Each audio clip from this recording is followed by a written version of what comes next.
confused about, but basically on his way went late. Okay, no problem. Clearly, as soon as I saw late, we came running over to tell you.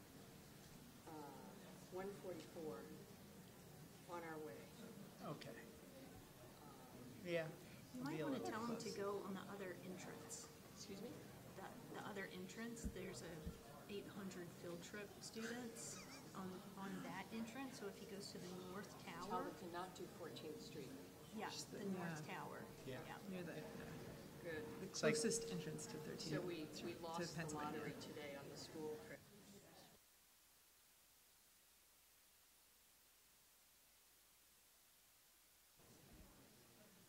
These beautiful little moments in the middle of winter when nobody is in our food court. But Yeah, I've worked at DCA before. yeah, And yeah, yeah, you have to have like really early or really late. yeah.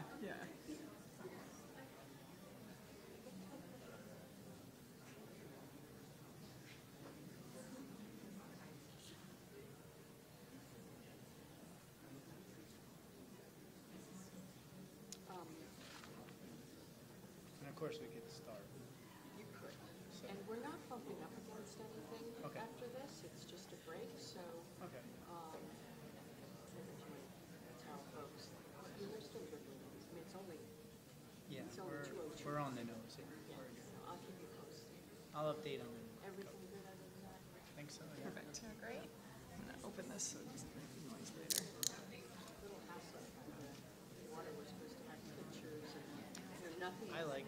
Is it okay? Yeah, it makes it easier. I won't spill it. Is it okay from a climate point of view? It's not plastic. Yeah. Okay. Oh, they're not plastic? Yeah. Are they glass? Yeah. I was like, whoa, this is not good. No straws.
work with, I'm trying to think who our MCC, So John Richard yeah, is kind of like, our equivalent to you and Gillian. Right. So I've worked with him. okay, Yeah. cool. How are things? How are you guys doing? I mean, we're rocking and rolling, We've got Mozambique compact negotiations going on right now. Dipped out Cool. of those. Yeah. Have just started talking about COP28. Yeah, same. So definitely would be curious to connect at some point on what you guys are I thinking. know. We need to figure out what we're thinking. Right. But that would be good. We should connect on that. Yeah. How many countries do have compacts? So right now, I think we are at around 23 or 24. But don't quote me on it because we have some drop off and some newly selected. So like this year we had 4 new selects, 3 compacts, and 1 threshold. But that's not typical. Typical is just like Do you, like, 1 or 2. Oh, really? Do you have to get a specific congressional appropriation every time you have a compact? Is that easy, hard, medium? So I don't work on that aspect, so I don't know. We have a wonderful woman that is in charge of such things. I think it's harder when we have compacts that get suspended or we have to cut them entirely because we want to keep that money, Yeah. right? And it's recently been pulled away, and so we're trying to, that's the battles we're trying to fight. It's typically not that, my impression is that it's not that hard Yeah. to actually have the funding in place for the new selects. It's really what happens if They're not saying it. I am the. president Hello? But like, what about the scope of the compact? Hi, everyone. Thanks for your patience. We just wanted to give some people a little more time to trickle in after lunch. And that helped by Jake time. We were worried he got stampeded by a bunch of high school students. So welcome to Looking Ahead to COP28, Government in Action. I'm really excited to be moderating here. I think we have what I think is the epicenter of U.S. government international climate change strategy and execution on this panel. So I'm not going to take up too much time from the introduction side just because we do have about an hour or less to talk about each of these agencies' initiatives, but I'm going to do a quick round of intros. I'm Sean Keogh, Vice President of Structured Finance and Investment at Nathan, at Cadmus Company. Some of you might have heard of the recent buyout of Nathan, so this is a good opportunity to announce that. We're one big happy family and certainly have expanded our service area in the climate change space, so really excited to be here. Thanks, Catherine, for putting this all together. I know it took a lot of effort and a lot of last-minute adjustments, and thank you to SID for the opportunity for the panel. Quick round of intros. I'm going to read so I don't screw up your titles here. But from USAID, we have Genevieve Merkel. She's a Senior Advisor of Climate and Environment at USAID. We have Hope Herron from MCC, the Associate Director for Environmental and Social Performance Group. And then we have Jake Levine from DFC, the Chief Climate Officer. So welcome. I'm going to start off with a question pretty much to go down the table. And I think it would be helpful just, coming from a private sector institution before I transitioned into international development. And I still deal with a lot of private sector businesses and investors trying to tackle climate and other issues in international development. Oftentimes, they don't really know exactly what your different roles are or what your position is from a government institution. So it might be helpful just to give a quick kind of overview of your agency, and then maybe we can go into what COP27 was for you, kind of what strategies developed from that, maybe what gaps you identified, and of course, what your plan is heading into COP28. So I'll start off with you, Jennifer. All right. Well, I guess do we want to do the what our agencies do first, and then I come back on COP, or, or I can do. All right. So, you know, U.S. Agency for International Development.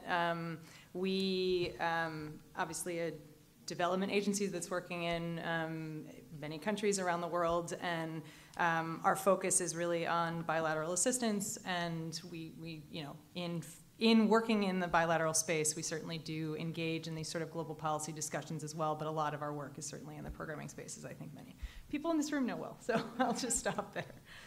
So the Millennium Challenge Corporation, or MCC, I think we're a very good secret in the U.S. government. No one hardly ever knows who we are when we go places outside of our countries. I'm glad that this room, this audience knows, so that's good. So we work with select countries that pass a scorecard, primarily focused around democracy, governance, and the rule of law. And we work to develop fairly large compacts. Our average compact size is 350 million. We also do threshold programs, primarily focused on policy and institutional reform to help countries become eligible for the larger grant packages, for the larger compacts. And those are in the range of 30 to 50 million. So we again, every year we get a few countries, and we go all in and work very closely with those countries, and we have a country-led development model, which I can talk more about later. So I was going to say that DFC is we always say we're the best kept secret in the U.S. government, except for MCC, which really no one knows about. I'm just kidding. So Development Finance Corporation, we're the U.S. Development Bank. We were recently created in 2019 in a statute called the Build Act, which merged the Overseas Private Investment Corporation with the Development Credit Authority, which was a USAID credit agency, and really supersized us and gave us new authorities, including equity investment authority, technical assistance grant-making authority, and also, in addition to increasing the amount of financing that we could do to a total cap of $60 billion, really asked us to lean in and take more risk as a U.S. bilateral development finance institution towards a dual mandate of advancing development goals and U.S. foreign policy. Looking forward to talking more about that, but back to you, Genevieve. All right, so just to, I think, jumpstart a conversation and reflection on sort of what happened at COP27 and what we're doing on the path to COP28 right now. I think, you know, I think there's sort of two complementary realities that sort of are at the core of any reflection on COP27, and that was that there were real sources of hope for what implementation needs to look like, and for sort of, you know, in the midst of what was, I think, a very kind of frustrated feeling set of discussions around some of the biggest targets that were set in Paris and sort of since. We got to see an agreement to the 1.5 degree Celsius target concurrently at the G20, which was the first time that they had really committed to that. And so that kind of sort of, that injected some sort of positivity and hope into the COP discussions at the same time that a few other big emitters were sort of putting real commitments on the table. So we had that as a sort of positive. We had countries really acting on methane, recognizing that methane is something that needs real action sort of quickly. And we did have a lot more focus in a COP space on adaptation and resilience than really we had before very much. So all of those were these positive sort of strains of conversation, but at the same time, we also were facing this sort of very stark reality that we are continuing rightly to talk about, that we are just, you know, 2.5 years into this decisive decade and are nowhere near the kind of progress that we actually need, woefully behind on a huge number of sort of the commitments that were made in Paris and since. So both those realities sort of are what we continue to wrestle with, and when COP27 was sort of labeled an implementation COP, and an adaptation COP, and a development COP, and an Africa COP. It had a lot of different titles. I think we saw good conversation around these things, but so much more progress needed in each of these spaces. And so as we walk into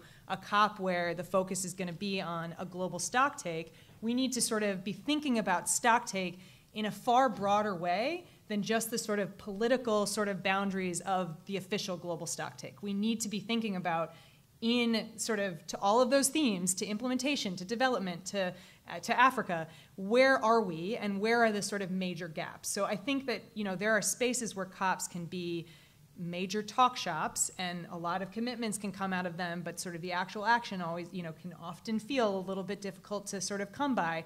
I think that we're in the sort of positive of what they provide, and I do think this was true for COP27 as well, is they give you a chance to really reflect on sort of where major gaps are. And so just to sort of hone in on one, I think all of us were engaged in this idea of rebalancing finance to the places where it is not. And so one of those spaces is we know that private finance is not going to adaptation.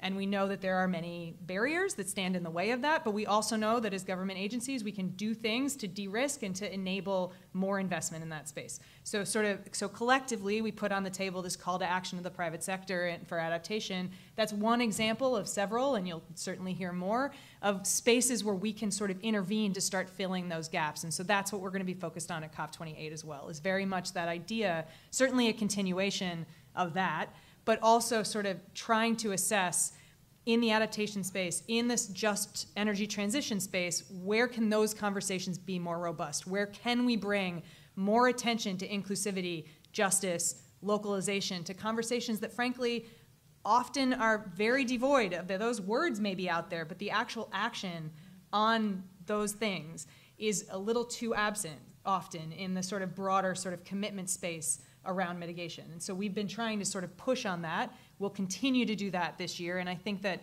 there's real potential in the energy around the just energy transition partnerships. No, that was not a pun, but I think there is real commitment and energy around focusing on that justice piece. It just needs to be developed very quickly and much more intentionally. So I just sort of put those few things out. There are many more things we could certainly talk about, but as sort of spaces that are worth watching as we go forward and spaces that we're going to be really honing in on as well.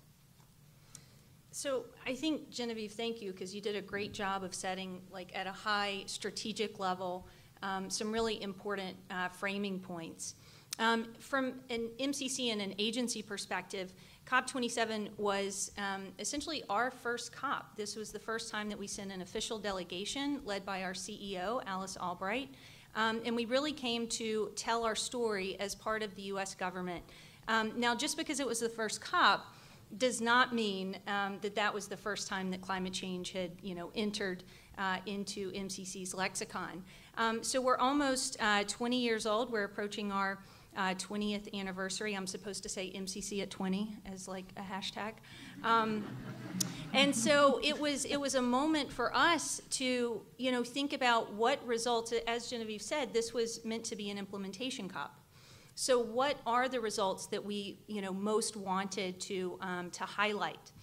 And what initiatives do we think are going to have a meaningful impact, from COP and beyond and in our partner countries? So just two things on that. So first of all, we've committed that 50% of our investments from 2021 to 2024 will be climate related, and we are well on our way to achieving that. Secondly, we announced Climate Finance Plus. This is actually a joint initiative with USAID where we're working to provide technical assistance in select countries to enable green finance mechanisms and green bonds and try to really catalyze some private sector investment, including in the adaptation space. And then thirdly, we wanted to make sure that we really brought in from the field some of our country counterparts to talk about from their perspective what results mean to them. So as part of the President's Emergency Plan for Resilience and Adaptation, one of the Prepare events at the U.S. Pavilion, we had our counterpart from Niger talk about how through a partnership with UNLV, the University of Nevada at Las Vegas, we discovered and mapped a vast amount of groundwater for that country that had been previously unknown in terms of the extent and the size. And if anyone, can look at a map of Niger, it is a very water-stressed country. And so that type of that type of discovery was quite significant for that country. We helped to set up a groundwater management unit to make sure that it was sustainably managed, or to the degree possible, and then also worked with small shareholder farmers on how to then make sure to integrate climate resilient technologies into irrigation, as well as just to increase crop yields. So, I think looking forward into COP28, we've got some really important milestones, at least, from our perspective. We've delivered on at least our first kind of deposit on the Climate Finance Plus. We worked with Morocco as they were ending their compact, so like squeezed it in right at the last minute. A 10 million guarantee that would support the local state-owned enterprise to guarantee up to $100 million for companies that want to invest in industrial parks, and to do so with greenhouse gas mitigation, low carbon development, and environmental safeguards in mind. And then we have two what I would call almost climate aggressive, although I don't know they're a country team and MCC supports that phrasing, compacts that one of which was just signed, Indonesia, $600 million, just and equitable transition partnership is included as a G7 initiative, but also this is just it's a focused compact on low carbon development, primarily within the transportation space, including electric vehicles and public bus, multimodal transportation. And then secondly, with Mozambique, we've got, it's anticipated to be $500 million compact focused on climate change adaptation and coastal resilience. So I think we're really, hoping to lean into our story and focus on results. And I think, we applaud USAID for keeping that big picture in mind and helping us all stay on track. Thanks.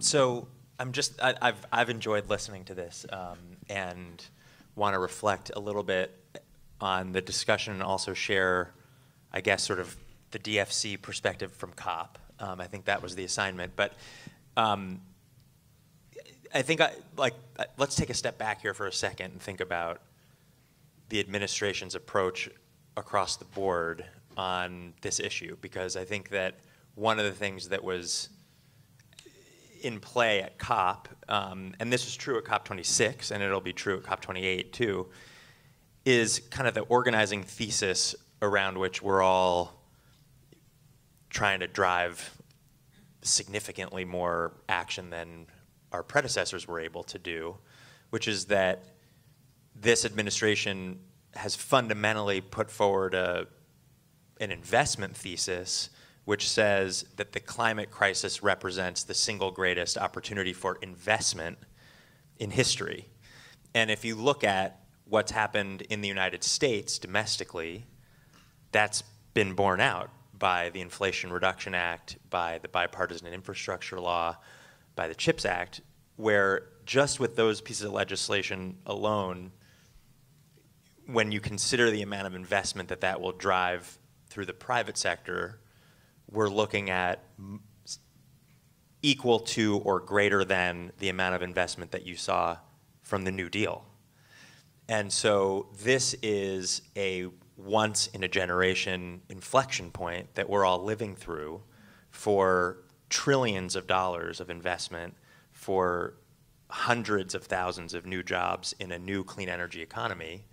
And that's what underpins something like the Just Energy Transition Partnerships in South Africa, Vietnam, Indonesia. That's what underpins the Prepare initiative on adaptation and resilience. And that's what we're trying to bring, that enthusiasm and that quantum, really, that scale, is what we're trying to bring to our work overseas.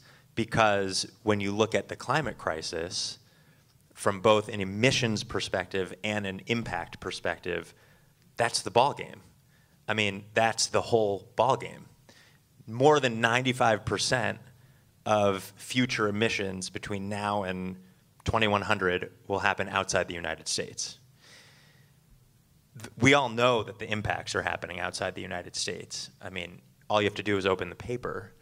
And it's critical to development, because when you go to Pakistan, or you go to South Sudan, or you go to Nigeria, you go to places that are experiencing once in a 1,000-year floods every year, or once in a 500-year drought every year, and those are happening serially, you start to wind back the clock on all of the development gains that all of our predecessors have made. And so that's really what's underpinning the ambition at COP.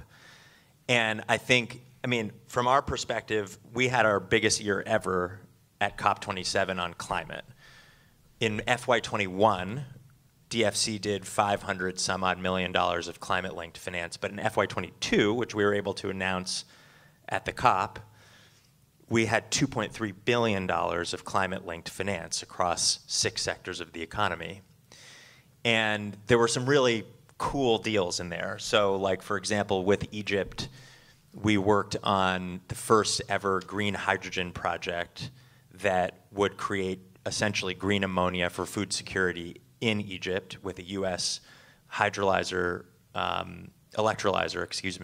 technology to produce the hydrogen and to convert into ammonia, and partnership with an Egyptian solar and wind developer, and a regional player in the fertilizer space called Fertiglobe. Similarly, we participated in Egypt's announcement of a program that it called NUEFI, which stands for the nexus of water, food, and energy. But it's also an Arabic pun, which, well, the word means, I think, something to the effect of promises kept. And the idea was, we're going to keep our promise to advance this energy transition, and we're going to direct, in that case, particularly in the energy pillar, $10 billion of investment into retiring old fossil generating assets and replacing those with wind and solar. And actually, within our FY23 numbers, we were able to refinance, which is something that we don't typically do because it's sort of financial, it's more of a financial transaction than a development transaction. But here we felt it was important because we took a deal that DFC had initially supported in the Benban Solar Park, and we helped the developer to refinance that and bring in institutional investors from Asia, a pension fund from Japan, and another Korean institutional investor who, for the very first time, were looking for emerging market risk in their portfolios. And we wanted to crowd in that kind of institutional investment into those assets. So there were 50 some odd transactions like that. But within this $2.3 billion, there was a number that was really exciting. We did almost $400 million of adaptation-focused transactions. And these transactions were in food security and farming productivity. They were in water infrastructure and resilience. They were in technology projects to help shippers and logistics companies to maintain cold chains and storage and reduce post-harvest losses in certain parts of the economy. And I thought that this was a particularly exciting number because, number one, it really surprised us. We were trying to do more on adaptation. But also against the backdrop of the conversation that was happening at COP, which was loss and damage, here was the United States, through one agency, having already committed, points on the board. This was not a political declaration saying we're going to do this. This was deals done. $400 million for adaptation for countries that are feeling the brunt of climate. And so when you have the EU and others committing $250 million here, $100 million there for a future loss and damage fund, we're like, well, we're already doing that. So, and we're going to do more. And that's why we announced a call for applications for financing for adaptation SMEs. We believe strongly that we're going to articulate an investment thesis in adaptation through small and medium enterprises. So we went to the market and said to small businesses, bring us your deals in food, in health, in the power sector, and in water.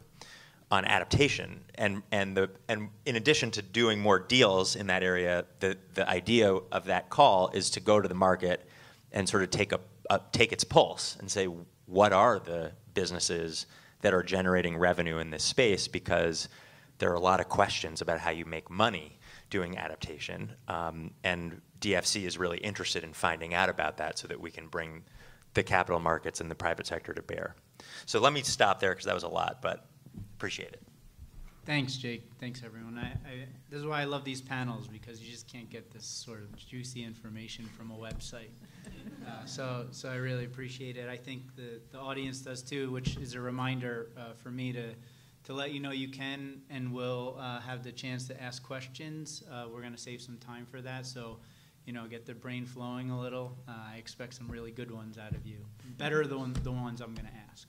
Okay. So anyway, there's a lot to glean from. I'm just going to restart the loop here, but Genevieve, you mentioned the takeaway really from COP27, amongst other things, is that as a global community we're woefully underprepared.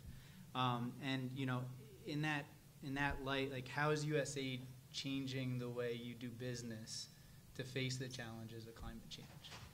Yeah, and I think first I would say we launched or released our USAID climate strategy about a year ago, Earth Day a year ago, and that really did lay out kind of a very different approach to what had been previously. It was one that really is sort of embracing the administrator's statement that we are and need to be a climate agency going forward, that this is fundamental to and cross-cutting across all that we do across the development portfolio. And so making that real has been the task of implementation of it over the course of the past year, and it will continue to be going forward. So I think part of that is direct climate funding to things like clean energy and sustainable landscapes and adaptation. And in that space, to Jake's point about the sort of realness of the commitment of this administration and the sort of the prioritization of this issue so centrally, it has meant a doubling of finance from fiscal year 21 to 22, but it also has meant that some real changes to how we think about climate across everything else that we're doing, and sort of making that happen is an everyday kind of process to try and sort of ensure that our reporting processes and a range of other sort of very kind of practical, that very practical changes happen. So there has been a broad sort of holistic approach to having every USAID sector and mission and all of our partners as well to sort of dig in and really think about ways that we can find those integration points between climate and other objectives, and those spaces where climate in itself helps us achieve our other development objectives much more sort of profoundly than if we weren't thinking about climate. And we're sort of finding those in many more places, I think, than we, than you expect before you sort of get into the meat of it. I think one thing I would say is that, I know that there's been a focus throughout this conference on localization, and that is very relevant to sort of how we're doing this at AID generally. So, one example of that is through the locally led adaptation principles, sort of really leaning in to be a leader in this, to try and get more embrace of these sort of more broadly. But I think also, looking at sort of some policies that need to change to make this real. So assistance and acquisition policy, risk appetite statement, the local capacity strengthening policy, sort of all of these things that make sure that funding reaches local levels. And, in that space, also working with indigenous peoples and local communities to make sure that when we think about our deforestation policies, that we're in our programs, that we are doing this that we are actually getting money to these communities. So this has been a pretty, fulsome effort to try and genuinely start implementing this idea of being a climate agency. So that's just, I think, a few reflections on that process. One really quick thing I wanted to say, just that came up as I was sort of hearing more on the COP27 process is that I think one thing we really saw there that's very powerful also was just the power of developing country voices in setting a global agenda. It's something I forgot to mention sort of earlier, but I think to Jake's point about how central, you know, the loss and damage conversation was, but also the fact that we are all talking about the multilateral development bank reform in a way that sort of is so different. I mean, it's been called for a gazillion times, and yet now the conversation has a momentum that it has never had before. And I think that sort of a sort of unit of developing countries, you know, together with NGOs and others, really did set the stage for that conversation. And I think that's just a very powerful and hopeful kind of result that relates to obviously the work that all of us do. So just wanted to throw that in because I forgot to say it before, and now I'll stop. Thanks, Genevieve. Hope, you mentioned that MCC's strategy on 50%, at least 50% of your, I guess, programming. I might have gotten the language wrong around between like 21 and 24. That was good. That's Climate good. related I mean, I have 21, MCC at 20. yeah. MCC at 20 years. There I've we go. got that. Hashtag. Yeah, Yep. hashtag. So I'm catching up here. So in that respect, you know, within that kind of 50% bucket, what are the priorities that MCC has to address climate, and how are you ensuring locally led solutions within that context? Yeah. So I'll start with the end of your question about the locally led, because I think it also builds off of some of the points that Genevieve was making. So MCC has a fairly unique development model. As I mentioned, we just worked with a few select countries on fairly large grant packages. Those grant packages are, I mean, we work with our country counterparts to try to identify what the constraints to growth are. So if alleviated, what would enable private sector growth? And those decisions are made by our country counterparts. They have to meet our investment criteria. And then there's an entity, a government entity, that's set up for our 5-year implementation period to oversee those results. So they procure it, they oversee it, they monitor it. I mean, they are in the driver's seat. So, you know, when you think of the face of an MCC compact, it's not my face. You know, it is the local MCA, the CEO of the MCA that's leading it and that's responsible for delivering the results. Now, in terms of like this question of what's different, I mean, what we're trying to do through our climate change strategy is developing new analytical tools and approaches to make sure that we're able to integrate climate change right at the start. Once a compact is selected, to have that framework and to try to bring new tools to bear. And also from a finance, because you mentioned just, you know, finance in general, to also try to actively identify any climate finance opportunities that might be appropriate for that context and that the country governments are, you know, can really rally behind. So in terms of our sectors, in order to spend the amount of money that we're talking about in 5 years, it's going to be large infrastructure projects. And those large infrastructure projects could be in energy, transportation and vertical structures, water, land, or agriculture. So those are our primary sectors. Because we're focusing in one geography over a 5-year period, we also try to couple that with policy and institutional reform that's, again, country-driven, because we want to have that sustainability factor. We want to make sure that we can help our countries make those, you know, typically hard political decisions with this nice little infrastructure grant package that makes it a little more palpable to the population. So, you know, tariffs, et cetera, you know, we're able to help with those country-led solutions. And I think that what we're seeing is that with this focus, with this intentionality, we are getting results. So, you know, I mentioned Indonesia already. I just left our compact negotiations with Mozambique that's going on this week. And we've got a clear focus on climate change adaptation. Mozambique is it's the third most vulnerable country to climate change, which was borne out just recently. I don't know if you guys followed Cyclone Freddy, but it broke all sorts of world records. So its intensity, the intensity of that hurricane, was more than the average intensity of an entire Atlantic hurricane season. And it hit Mozambique not just once, but twice. I mean, that thing lasted for like over a month. It was insane. And so, you know, it just really puts into stark relief, you know, we're going to try to build big infrastructure in, you know, the third most vulnerable country in the world, and in the province that is the most vulnerable within that country. It's the poorest, Zambezia province. It's the poorest, it's the most populous. And so it's a real challenge. And so we developed a $100 million coastal climate project to help the local communities with the co-management, the enhancement of those local ecosystems, so that not only can it help from a livelihood perspective, so most of the ISIS recruits are actually from unemployed youth that would typically be employed in the fishery sector, but the fisheries are collapsing because the mangroves are being cut and because of overfishing.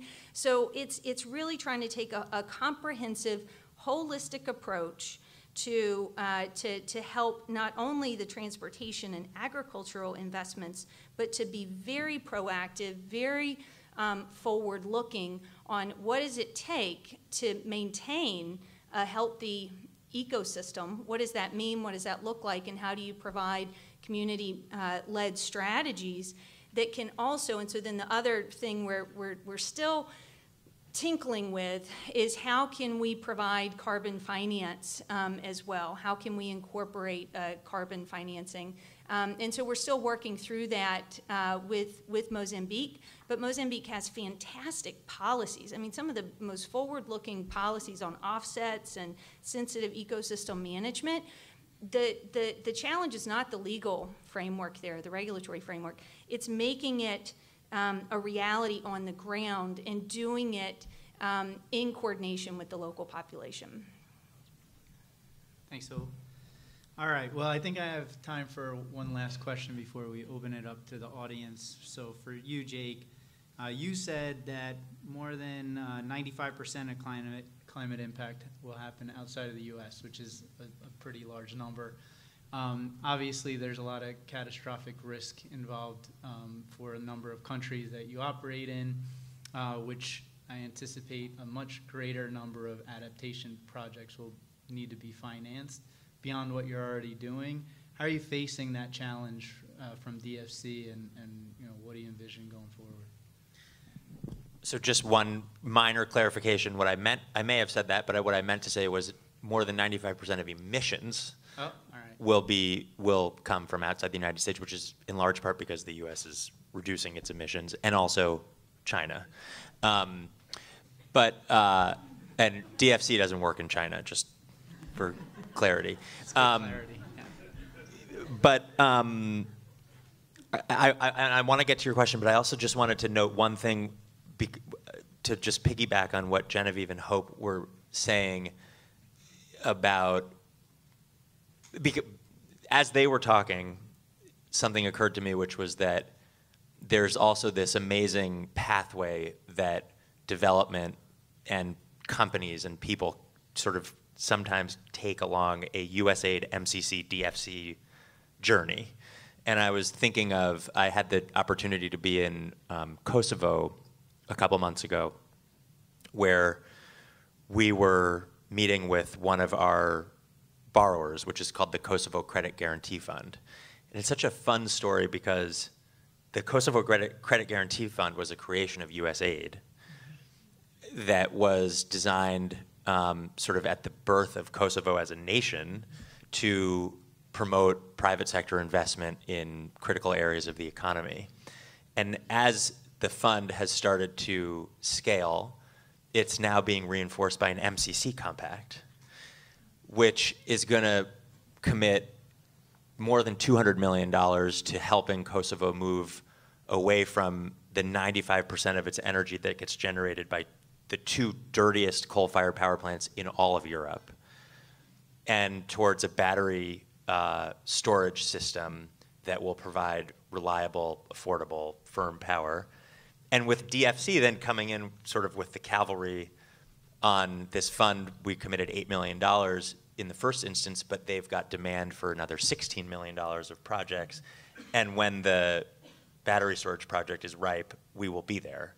So there's this ecosystem that gets developed in places that benefits from not just the local input at the beginning, but from the scale that that can achieve through the course of the life of these investments.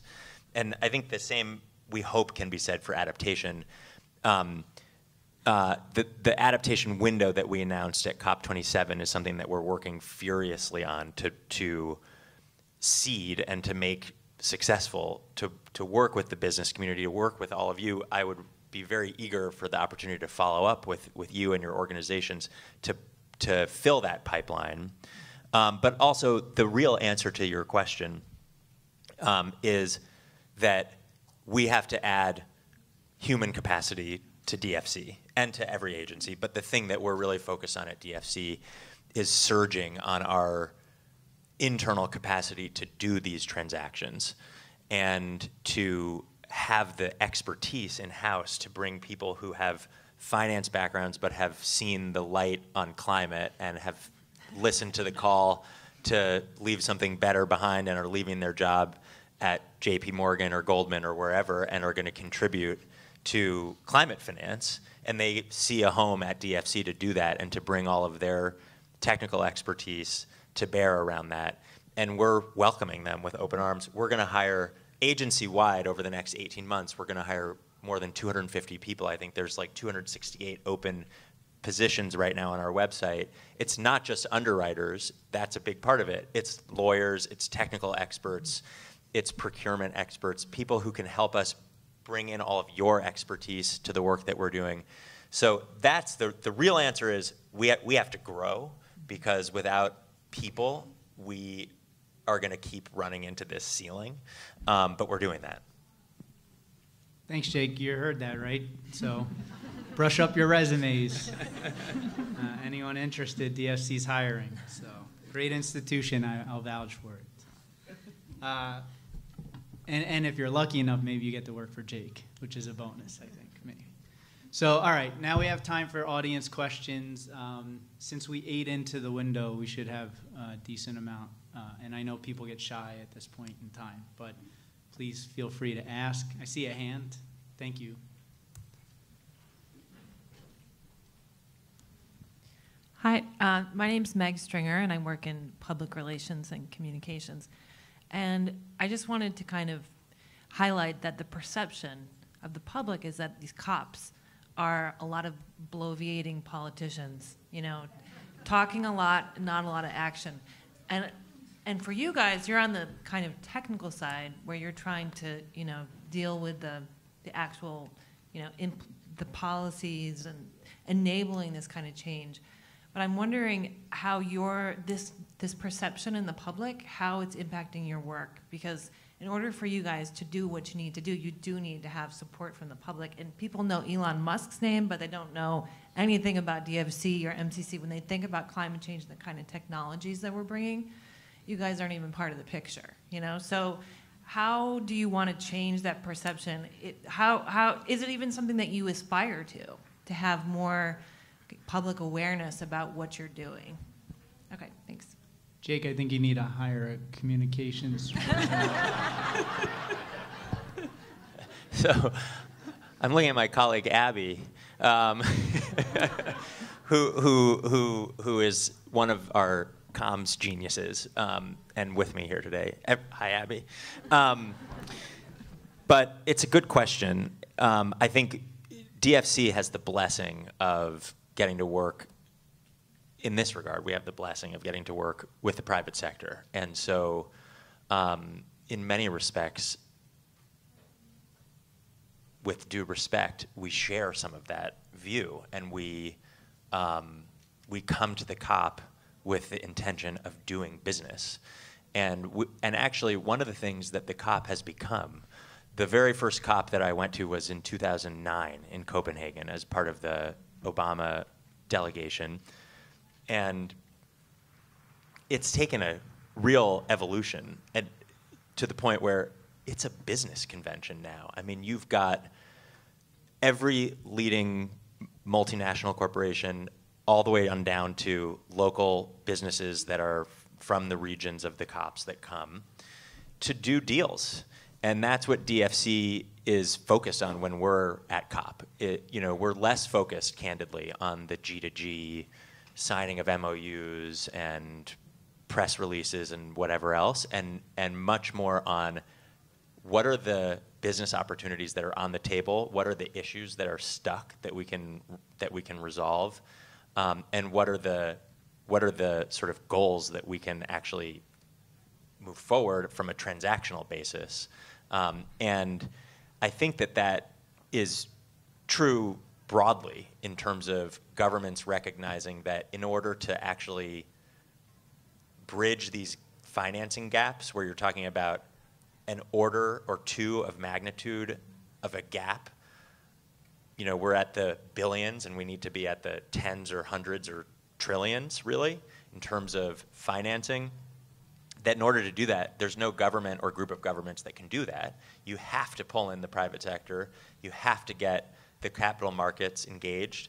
And so everybody comes to COP with the intention of doing deals with the private sector. And I think increasingly that's what we've seen playing out.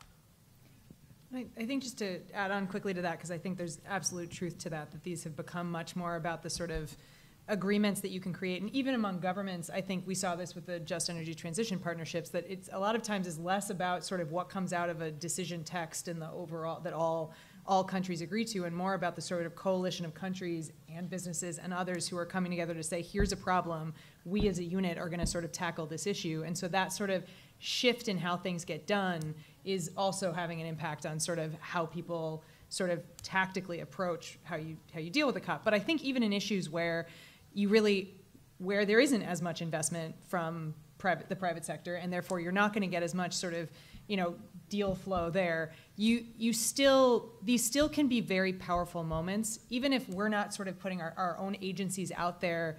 I mean, maybe there is a sort of comms campaign that needs to happen around sort of development agency action, but I think it's almost a comms campaign around the issues and where the gaps are. So sort of going back to sort of my sort of point about one of the values of these COPs is to identify where things aren't getting done, and then to make sure that you are sort of mobilizing the right set of actors to get those things done. And in some cases, it's the private sector, and in some cases, in investment in sort of highly vulnerable and fragile communities and countries, it's probably not, it's going to be probably more public finance, but it's about identifying that problem and bringing the right set of actors together to make this sort of change happen. But the optics of this one are going to be hard. Yes. I mean, let's just be very clear about that. This is going to be hard.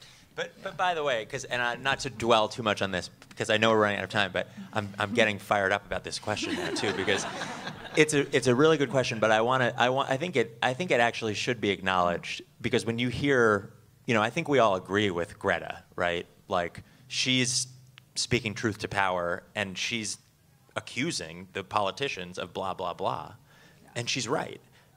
But I want to say, President Biden is providing leadership on this issue in a way that no other U.S. president has ever provided.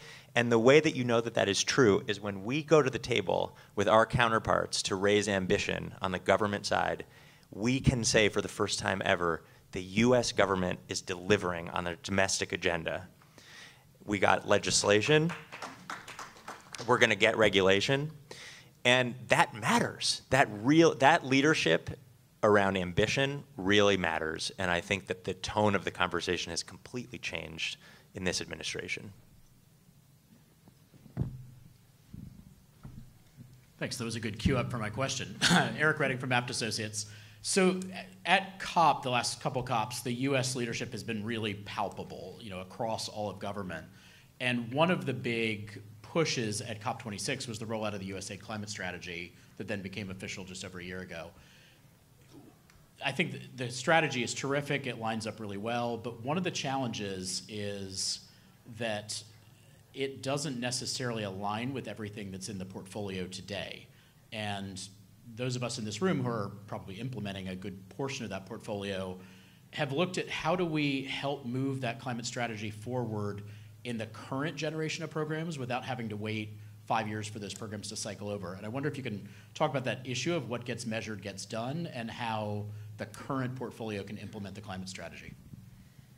Yeah, it's a fantastic question, and one that I would actually love to continue to talk about afterwards, because I do think there is a lot here that has to be sorted. It's not, to your point, it's not a you came out with a strategy and therefore you're able to sort of make these changes sort of immediately. And so I think that in some ways part of it is actually defining that sort of MEL agenda, the monitoring agenda, that actually gets indicators for some of the things that we prioritize within the strategy. And so that process is underway very actively right now. There's a new chief economist at AID, and there's a new, so we're sort of bringing in resources to try and think about these questions differently so that we can get better ways to measure the things we actually value, right? And that will be something that hopefully lasts sort of going forward with the mindset of this is a strategy that's supposed to go through 2030. That's obviously a very intentionally chosen year, and using these sort of decisive years on the way there to start defining those very practical sort of what we value is critical. And so it's not easy.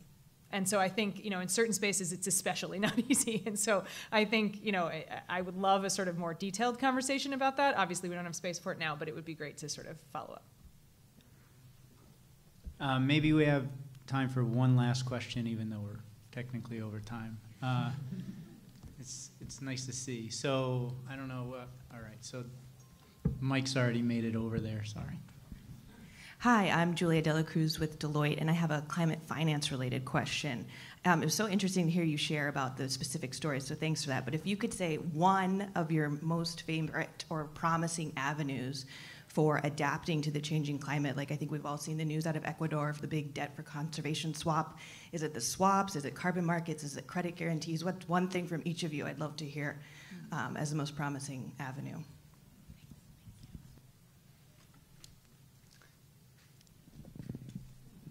It's hard to pick one because you need all of them. I mean, I think that I'm glad you raised the Ecuador deal, because that one is a really interesting model in the sense that there's a real catalytic role for a DFC in this.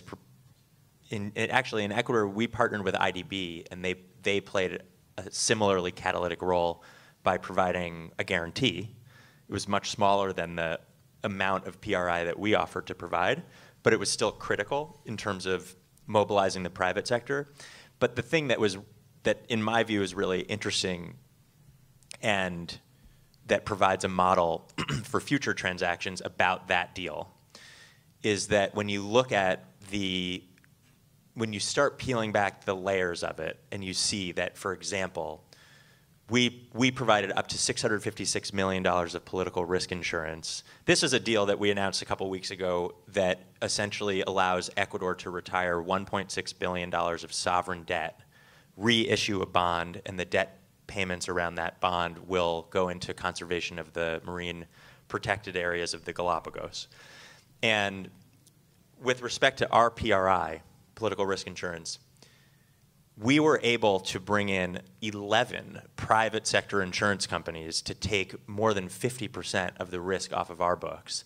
And in those individual 11 reinsurance transactions that sort of comprise the part of the overall deal, you see tremendous innovation. So when you talk about farming resilience in South Asia or in Southeast Asia or Sub-Saharan Africa, you can look to that deal in Ecuador and find a parametric insurance provision that is helping the Galapagos Islands to funnel capital into its own coastal resilience and could be a model for financial inclusion halfway around the world.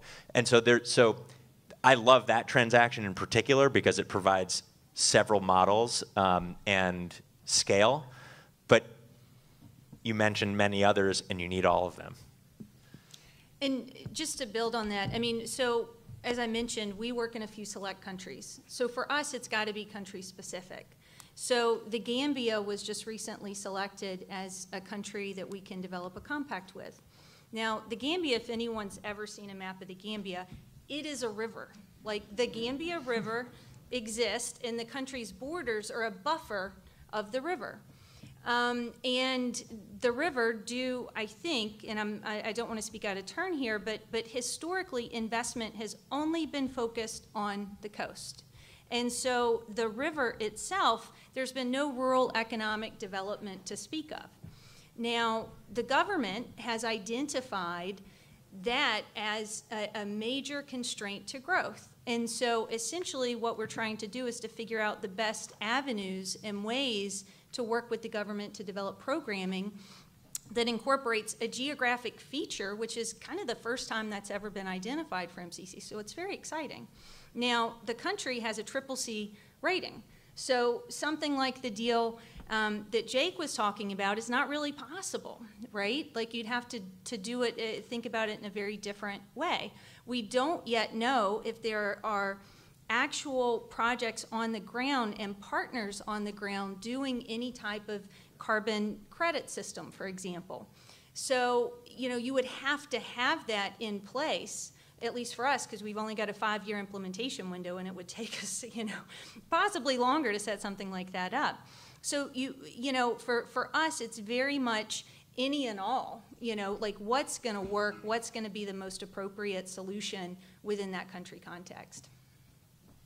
Yeah, so just also building on what both Hope and Jake said, I mean, I think fully agree that sort of the range of different sort of opportunities and mechanisms is just fundamental to sort of the scale that we need. I think just to give an example, I think we, you know, the Climate Finance and Development Accelerator, the CFDA at AID, is something that we've been sort of, I think, excited about the potential for where it will leverage sort of opportunities. And specifically, one example is the Green Guarantee Company that was launched effectively to take, you know, the sort of to move from below investment grade to investment worthy climate projects, and sort of seeing that sort of shift happening and things getting set up for that is sort of one of those spaces that just feels very hopeful right now, but it is sort of one of a much bigger landscape. Nice way to close, one of my favorite topics. So Genevieve, Hope, Jake, thank you so much. Everyone, please give them a round of applause.